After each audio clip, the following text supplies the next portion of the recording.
Leo hii tumepata fursa ya kutembelea Chuo Kikuu cha Ardhi, ambapo tunaenda kukutana na mgeni ambaye atakuja kuongelea faida za kijana mwanafunzi kuweza kujitolea katika organization mbalimbali.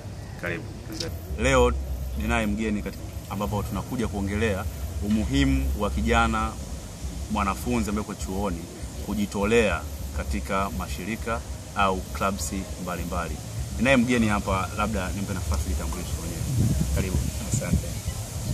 Jina langu naitwa Michael Kachala, ni peer educator au tunasema mwelimishaji mika ambaye najitegemea binafsi. Nadhani ni hivyo. Okay. Kama nilivyokuambia ni kwamba mada iliyopo mezani ni umuhimu wa kijana kuweza kujitolea katika mashirika au katika clubs mbalimbali kipindi ambacho bado yuko shule au akimaliza masomo yake ya chuo kikuu. Michael, tunaomba utuelezee faida za kijana ambaye mwanafunzi yuko chuo, faida ambayo anaipata katika kujitolea, kwa Kiingereza lugha ya kitaalamu tunasema volunteer. Faida zipi ambazo nazipata? Swala kujitolea kikweli ni wide, nasema ni jambo zuri na ni kubwa. Lakini kwa ufupi naweza ngazungumzia mambo matatu. Cha kwanza, faida ya kwanza, mtu anapojitolea inakusaidia wewe kama mwanafunzi ambaye bado hujamaliza chuo kubuild ile career yako ambayo unaisomea. Kwa mfano labda unasomea masuala ya sheria, ukajitolea kwenye kampuni ambayo inahusisha na masuala ya sheria. Kwa hiyo itakubuild wewe, kuna ule uwezo ambao utakusaidia wewe baada ya kumshamaliza unakuwa na ile experience ya kufanya jambo katika mtiririko ambao wewe tayari ulikuwa umeshaanza mapema. Lakini kwa upande mwingine, unaposema kwamba mtu anajitolea, inasaidia pia katika masuala mazima ya experience, kwa sababu sasa hivi swala la ajira limekuwa ni gumu kweli, kiasi kwamba kila utakapokwenda sehemu wanakuuliza una experience ya miaka mingapi, labda una experience gani kutokana na kazi ambayo umeiomba. Kwa hiyo ile kama umejitolea itakutofautisha na mtu ambaye hajajitolea. Kwa hiyo inakupa urahisi wewe kupata ile ajira moja kwa moja, kwa sababu tayari ushajitolea sehemu fulani.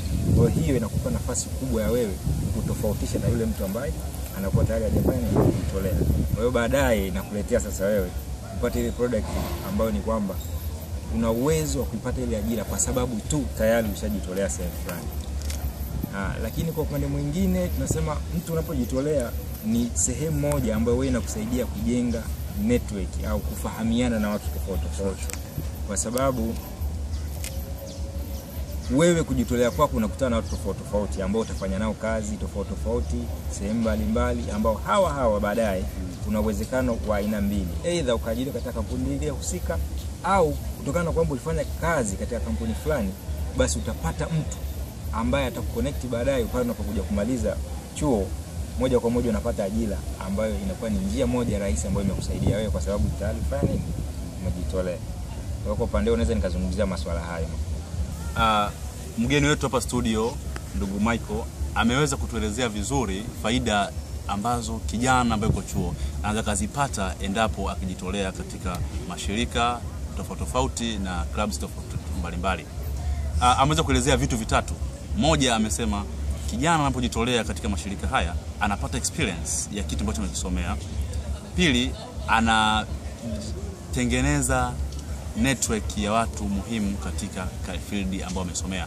Tatu, anaongeza ujuzi, yale mawazo yale vitu ambavyo amesoma amesoma shuleni anaviweka in practical form pale anapoenda kufanya kazi katika hayo mashirika.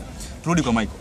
Michael, umeweza kuelezea vizuri sana hizi faida tatu kwa ufasaha na kujiamini zaidi. Labda turudi kwako. Umeshawahi labda kujitolea katika shirika na umepata faida gani? Nimejitolea kwenye mashirika tofauti. Shirika la kwanza kabisa kujitolea linaitwa Tanzania Youth Vision.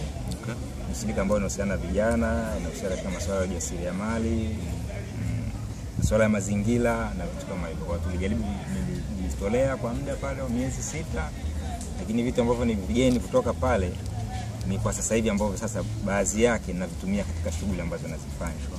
Lakini tofauti na hapo nisha kujitolea pia kwenye kampuni moja inaitwa Burem Investment Limited. Hii ni kampuni la kiinjinia, tuna shughuli tofauti ambazo zilikuwa zikifanyika za tender documents na vitu kama hivyo. Kwa tayari nimepata experience ya kitu kingine ambacho sikuwa nacho kabla, kwamba namna ya kuandaa tender document na nini na vitu vingine tofauti.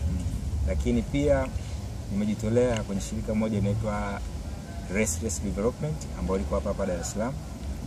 Shirika hili tulikuwa tukifanya employability skills katika vyuo tofauti, ambayo hii imenijenga mimi hata kuwa na ile confidence ya kusimama mbele ya watu na kuzungumza jambo, ambapo mwanzo sikuwa na ile hali ya kujiamini kama sasa hivi ambapo ninayo. Kwa hiyo tunapozungumzia masuala ya kujitolea ni jambo zuri, na vitu ambavyo unaweza kuvipata ni kama hivi ambavyo najaribu kuzungumza sasa. Kwa hiyo ni vitu kama hivi. Okay. Umeongezea kitu kwamba mtu unapenda kujiamini, unaongeza confidence katika kuongea na watu.